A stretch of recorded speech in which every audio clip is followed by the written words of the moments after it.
எல்லோருக்கும் வணக்கம். என் லைஃப்பில் இந்த மாதிரி ஒரு பெயின்ஃபுல்லான ஒரு சுச்சுவேஷனை நான் ஃபேஸ் பண்ணதே கிடையாது. மனசு முழுக்க வலி வலி மட்டும்தான்.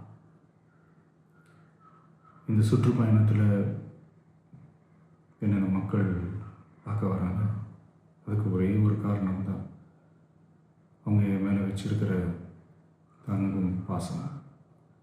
அந்த அன்புக்கும் பாசத்துக்கும் நான் எப்பவும் கடமைப்பட்டிருக்கிறேன்.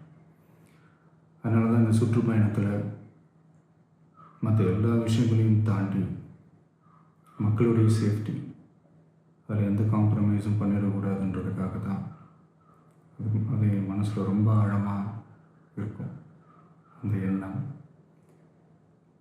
அதனால தான் இந்த அரசியல் காரணங்கள் எல்லாத்தையும் தவிர்த்துட்டு ஒதுக்கி வச்சுட்டு மக்களோட சேஃப்டி மட்டும் மைண்டில் வச்சுக்கிட்டு அதுக்கான இடங்களை சூஸ் பண்ணுறது, அதுக்கான இடங்களை பார்த்து பர்மிஷன் கேட்குறது, போலீஸ் டிபார்ட்மெண்ட்டில் அதை ரிக்வெஸ்ட் பண்ணி கேட்போம். ஆனால் நடக்கக்கூடாதது நடந்துருச்சு. ஆனால் மனுஷன் தானே, அந்த நேரத்தில் அத்தனை பேர் பாதிக்கப்பட்டு இருக்கும்போது எப்படி அந்த ஊரை விட்டுட்டு என்னால் கிளம்பி வர முடியும்? நான் திரும்ப அங்கே போகணும்னு இருந்துச்சுன்னா அதை ஒரு காரணம் காட்டி அங்கே வேறு சில பதட்டமான சுச்சுவேஷன்ஸ், வேறு சில அசம்பாவிதங்கள், அந்த மாதிரி எதுவும் நடந்துடக்கூடாதுன்றதுக்காக தான் நான் அவாய்ட் பண்ணேன். இந்த நேரத்தில் சொந்தங்களை இழந்து தவிக்கிற இத்தனை குடும்பங்களுக்கும் என்னுடைய ஆழ்ந்த இரங்கலை தெரிவிச்சுக்கிறேன். எனக்கு தெரியும், என்ன சொன்னாலும் இது ஈடையாகாதுன்னு எனக்கு தெரியும். ஹாஸ்பிட்டலில் ட்ரீட் பண்ணிகிட்ருக்கிற எல்லாருமே சீக்கிரமாக க்யூர் ஆகி வரணுன்றதை இந்த நேரத்தில் நான் வேண்டிக்கிறேன்.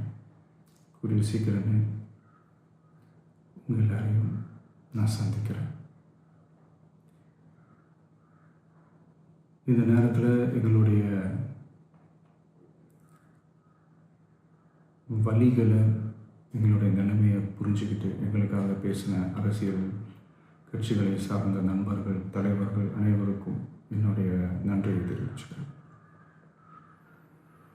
கிட்டத்தட்ட ஒரு 5 மாவட்டத்துக்கு பிரச்சாரத்துக்கு போனோம். இந்த மாதிரி எதுவுமே நடக்கல. ஆனால் கரூரில் மட்டும் ஏன் எப்படி நடக்குது, எப்படி நடக்குது? மக்களுக்கு எல்லா உண்மையும் தெரியும். மக்கள் எல்லாத்தையும் பார்த்துக்கிட்டு இருக்கிறாங்க.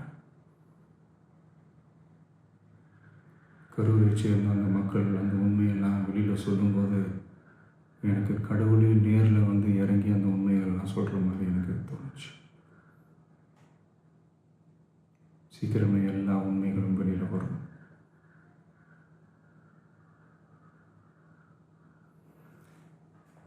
எங்களுக்கு தரப்பட்ட இடத்துல நாங்கள் போய் அந்த அந்த ஸ்பாட்டில் நின்று நாங்கள் பேசிட்டு வந்தோம். அதை தாண்டி எந்த தவறும் எங்கள் சைடில் நாங்கள் எதுவும் செய்யலை. பட் இருந்தாலும் எங்கள் கட்சியை சேர்ந்த நிர்வாகிகள், தோழர்கள் மேலே எஃப்ஐஆர், அது மட்டும் இல்லை சோஷியல் மீடியாவை சேர்ந்த நண்பர்கள், தோழர்கள் அவங்க மேலே எஃப்ஐஆர்லாம் போட்டு பிடிச்சிட்டு இருக்கிறாங்க.